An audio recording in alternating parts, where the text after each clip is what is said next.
Hello, welcome back. This is Simone again. I am coming to follow up and finish up on the part one of the installment for Rebecca's class.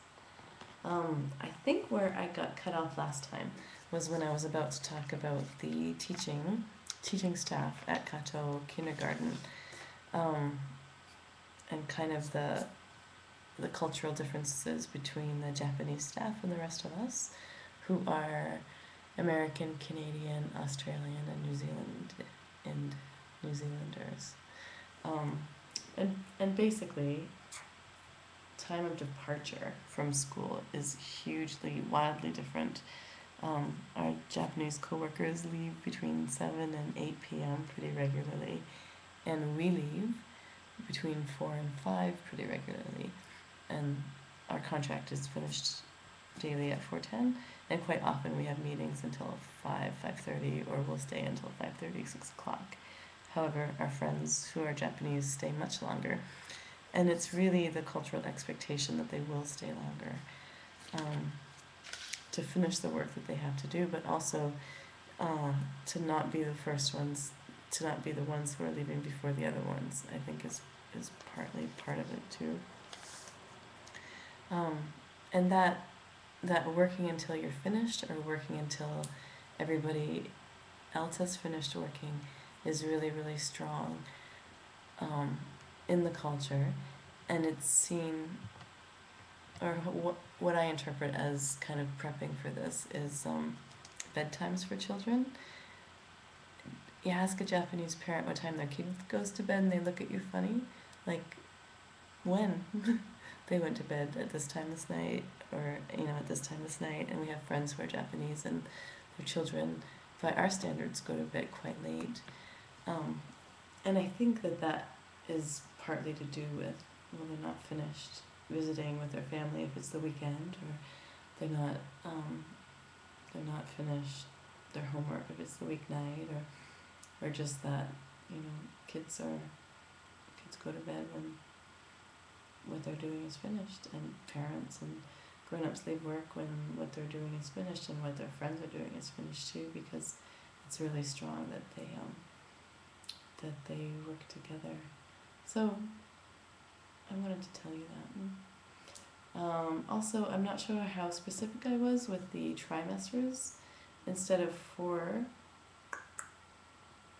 semesters, we have trimesters, and the first one is from April to July, with a 2-week break, and then August to December, and a week, I think we had a week and a half this year, and January to March with a week break in between.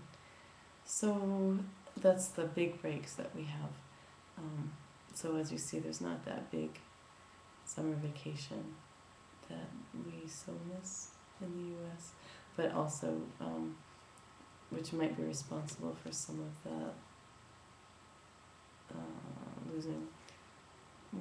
forgetting what you learned over the year. Also, I quoted something in the last video, and I said, I don't know, I read that the other night, but a lot of what I've been reading is from University of Michigan Press, that did some studies in the 1990s, about education in Japan.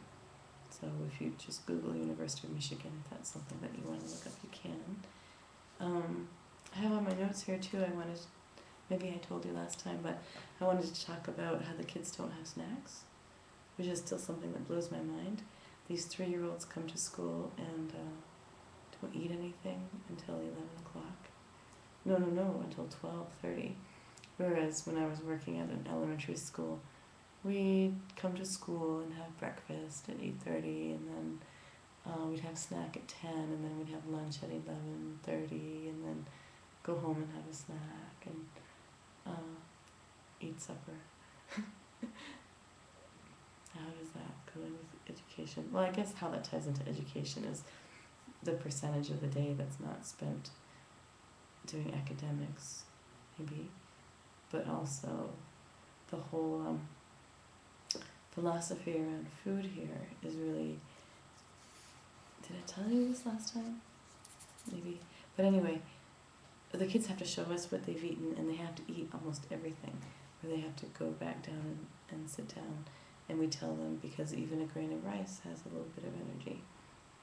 So it's being disrespectful to the food if you don't eat it. And as they pour out the milk or the food and the garbage, if they really can't eat it, they have to say "gomenasai," which means sorry.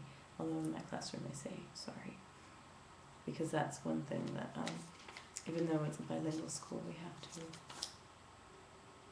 Yes, it's a bilingual school, but we're in a culture, so we respect that and have them apologize to the milk.